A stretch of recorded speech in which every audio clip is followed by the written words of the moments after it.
Beneath the sun-scorched plains of Bicadia, the earth held secrets, ancient veins of gold that ran through the Sahel like buried thunder. For centuries, these riches had glinted in the eyes of empires, colonizers, corporations, and kings. But not for the children of the soil. In the village of Fada, old griots whispered of the time before the strangers came, when gold was sacred and community was the treasure. But in modern times, that gold was dug by Burkadian hands, only to be flown in foreign jets, melted in European furnaces, stamped with another man's emblem. Burkadia bled while outsiders feasted. But in 2023, the winds shifted. Captain Ibrahim Traoré, a former artillery officer born in the dusty city of Bobo Dioulasso, had grown tired of speeches and silence. He had walked the forests of the north, seen comrades fall to terror groups financed by shadows, and returned to a capital where marble buildings drank electricity while villages drank from disease-ridden wells. He knew the truth. Bicadia was rich but owned nothing. In a thunderclap move that shocked the world, Traoré seized power in a peaceful military transition. Young, defiant, and unapologetically African, he stood before the people in the Place de la Nation, his camouflage uniform rumpled, eyes smoldering with purpose. "We have gold in our soil, but poverty in our homes. This is not fate, it is theft. That ends now." The crowd erupted. Bicadia, long a pawn, had finally found its kingmaker. His first decree? No more exporting raw gold. Ibrahim Traoré announced the construction of Bicadia's first national gold refinery. It would rise from the red clay like a symbol of rebirth, a place where Burkadians would refine their own wealth. For too long, we have sold our soul as dust. Now we forge our spirit as gold. The refinery, named the Sankara Flame, would employ thousands, train metallurgists, engineers, and miners, and retain the true value of Bicadia's most precious resource. Foreign companies scoffed, banks tightened, diplomats raised eyebrows. But Traoré pressed on. He summoned architects from Ouagadougou, engineers from Koudougou, and spiritual elders from Gawa to bless the foundation stone. The refinery began as blueprints, but it quickly became a movement. Power never yields quietly. The reforms struck at the heart of a billion-dollar illicit trade. Dozens of small-scale mines were ghost-operated by cartels, smugglers, and corrupt officials.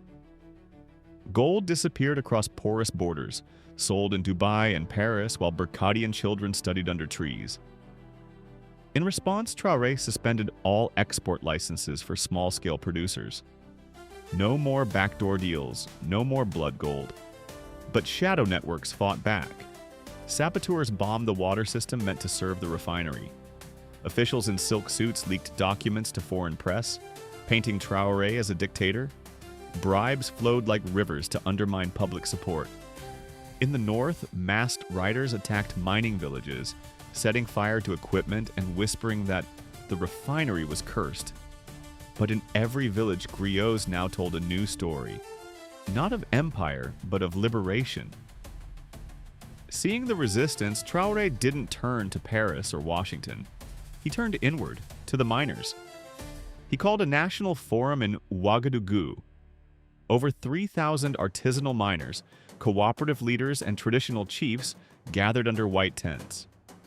Dusty boots met polished podiums. He didn't lecture. He listened. Old Man Debo from the south rose to speak. "For years, we dug for crumbs. You offer us a seat at the table, but gold doesn't fill the stomach unless the cook is fair." Traoré replied, "Then help me cook it right." He unveiled the Burkadian Mining Cooperative Union, BMCU, a new national body where small miners could register, access fair markets, safety training, and guaranteed pricing. A percentage of profits would go directly to community development funds. For the first time, the gold of Bicadia would build schools, clinics, and roads in Bicadia. But every act of sovereignty echoes across continents. Multinational mining firms filed lawsuits in European courts. Foreign media outlets branded Traoré the golden populist, the Sahel strongman, Africa's Chavez. One EU official was caught on a hot mic. If they succeed, other nations will follow. We can't afford that. Economic pressure mounted. A major IMF loan was frozen. A US-backed contractor withdrew engineers from the refinery.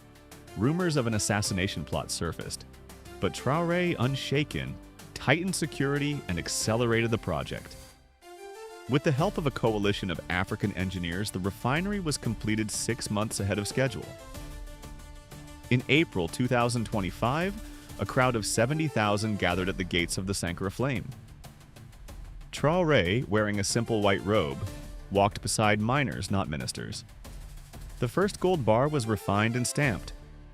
Bicadia, fireborn of earth. But progress never walks without thorns. In the eastern provinces, unrest flared.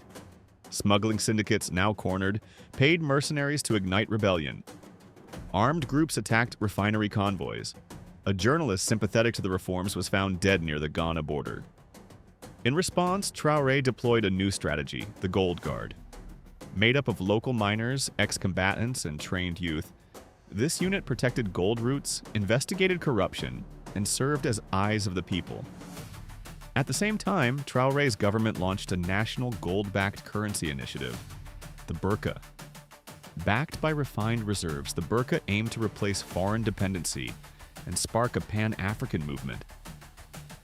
Our gold will no longer prop up distant economies, Traoré declared. It will build an African future. Mali and Guinea expressed interest in joining the Gold Alliance. Africa watched. The world held its breath. One night in July 2025, gunfire erupted near the refinery. A faction of traitorous officers attempted a coup, funded by foreign interests fearful of the gold revolution. The night was long. The people were terrified. But at dawn, Ibrahim Traoré appeared, flanked by loyal soldiers and dozens of miners, faces smeared with gold dust. "You cannot assassinate a nation awakened," he told the press. The coup failed. The refinery stood. The people renamed the facility La Résistance Dorée, the Golden Resistance. By the end of 2025, gold revenues had tripled. Child mortality dropped. Literacy rates surged. Entire villages that once traded in coin now traded in confidence. International bodies could no longer ignore the Birkadian model. Books were written, documentaries aired. Students at the University of Nairobi, Ibadan, and Dakar studied the Traoré doctrine. And in every mine, from Jibo to Gawa, the workers sang, "Our hands dig gold. Our hearts forge freedom." Traoré stood at the gates of the refinery one morning, watching workers clock in, sunrise glinting off their helmets. A child approached him. "Papa Traoré, is it true that gold used to belong to others?" Traoré knelt. "Yes, but now it belongs to you. Just like your future." The child smiled and ran off, his laughter ringing like bells through the air. As Traoré turned back toward the refinery, he whispered, not to the crowd or cameras, but to the land itself. "We are no longer cursed with gold. We are blessed by it."